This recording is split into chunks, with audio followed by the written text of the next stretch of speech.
you really don't have to rush any part of this process right now, dear Taurus. And I'm sharing this with you because there will be some moments where you'll want to convince yourself that you should be moving a lot faster and the results need to be coming out a lot sooner than they currently are.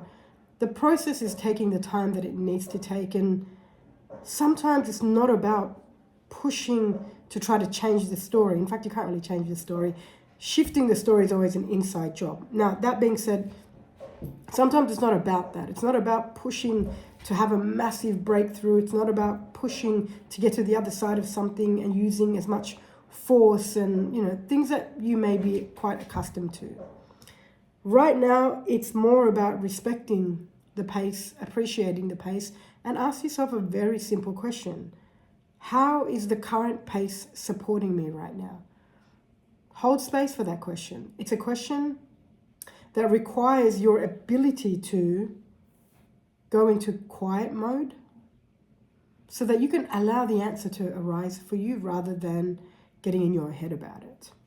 And once the answer is clear to you, you'll find a myriad of wonderful reasons and wonderful ways, rather, about how the current slower pace is supporting you. And one of the things that you'll actually learn very quickly is the power of paying attention to detail in your life right now. And so if you're moving much faster and all these massive results are coming through a lot faster, there's a lot of details that you will miss, and that will become such a burden for you further down the track. So I want to say this to the Taurians. You're going to get to where you're going.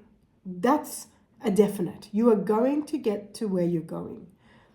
All you need to do right now is trust the pace, which is a slower pace.